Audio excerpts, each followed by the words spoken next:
Hello, my name is Thaida Johnson, and I'm going to be reciting my week 7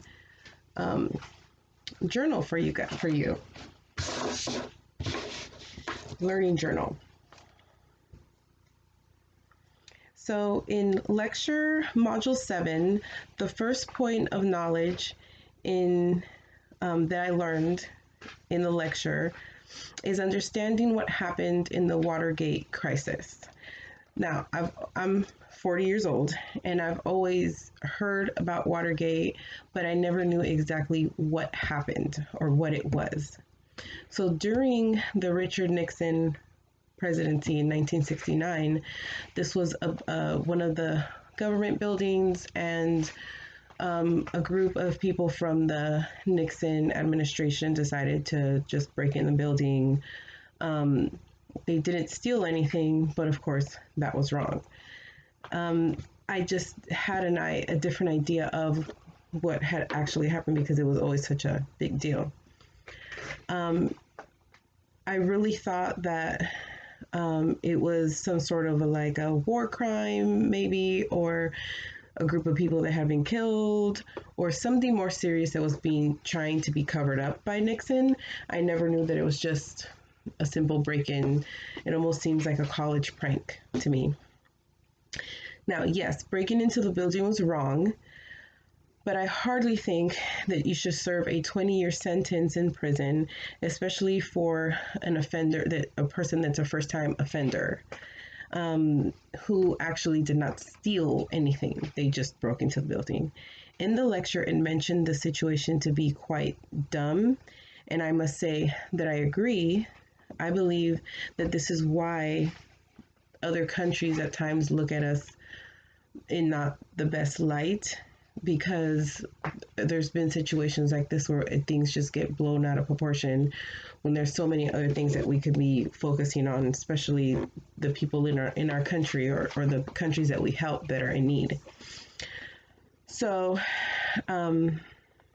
that was, and also all of what I could imagine the time spent and money spent on dealing with Watergate.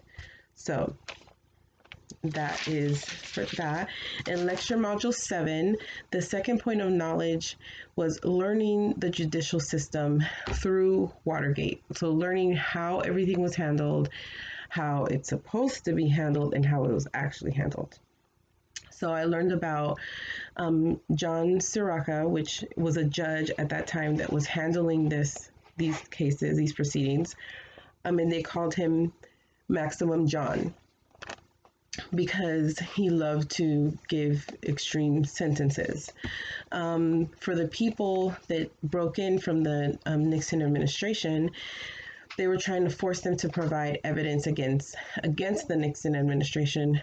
So they were basically throwing the book at them to try to get them to comply with them. Now, there was one person in that party that would not comply, and his name was G. Gordon Liddy. The judge wanted to sentence him to 20 years and gave him a $40,000 fine. Plus, Maximum John, they called him, had Liddy serve the sentence in a prison where he knew Liddy would not be safe. So what I don't understand is why this would be allowed. Why is a judge allowed to act in this way, and why was the Nixon administration subject to such harassment? Some of the accused had no choice but to plea bargain, pleading guilty to a lesser offenses. Some of the sentences had no relation to the non-gravity of the offense, due to the non-gravity of the offense. In lecture module 7, the third point of knowledge was that in June 1973, the former Nixon counsel, John Dean, at the Senate Watergate hearing says that Nixon was trying to cover the incident up. A month after this, a witness comes forward saying that they know that there's tapes that are being made in the Oval Office. So many senators wanted to get those tapes, but President Nixon says that they cannot have these because the tapes belong to the executive branch of government, not the legislative branch. Special prosecutor appointed was Archibald Cox was appointed to get Nixon to comply. Nixon says no, so that says that Cox is stepping out of his constitutional authority, which I do believe that that's what it looks like. I mean, I'm no expert, but now October 20th, 1973, Nixon ordered Attorney General to fire Cox, but he did not resign. But he did not fire him and resigned. Then they picked someone else, and he also did not fire Cox and resigned. So the Democrats were trying to get Nixon out. I really believe that that's what it was. They wanted him out of there, and they were going to do anything they had to do to get him out that wasn't fair. In the week's reading, chapters 27, the 60s, from the American YAWP, it was heartbreaking to read once again about the Kennedy assassination, but I never knew about Vice President Lyndon Johnson and his importance in all of this. His experience in politics, his rough upbringing in Texas, and how he fought so hard for the civil rights movement and legislation. President Johnson embraced the civil rights movement, took Kennedy's stalled civil rights bill, and navigated it through Congress.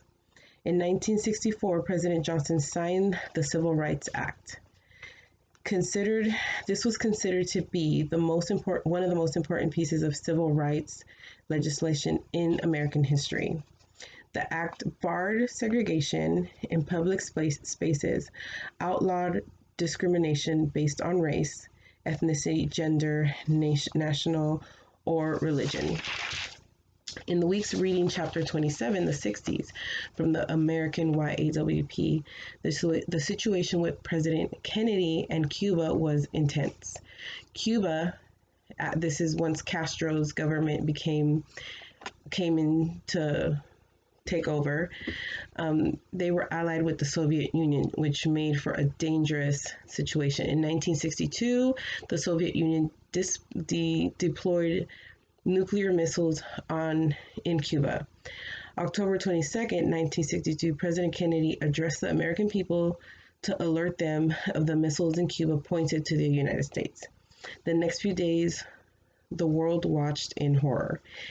As the U.S.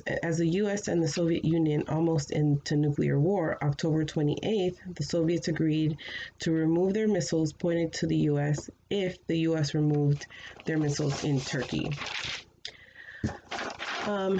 In this week's reading, chapter 28, The Unraveling. It was very sad to read all about what happened in the crisis of 1968.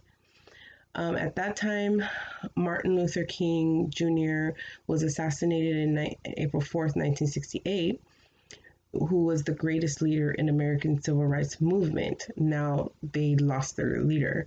And just to go back, before that, in 1963 was President Kennedy's assassination in Dallas. So riots broke out all over the United States.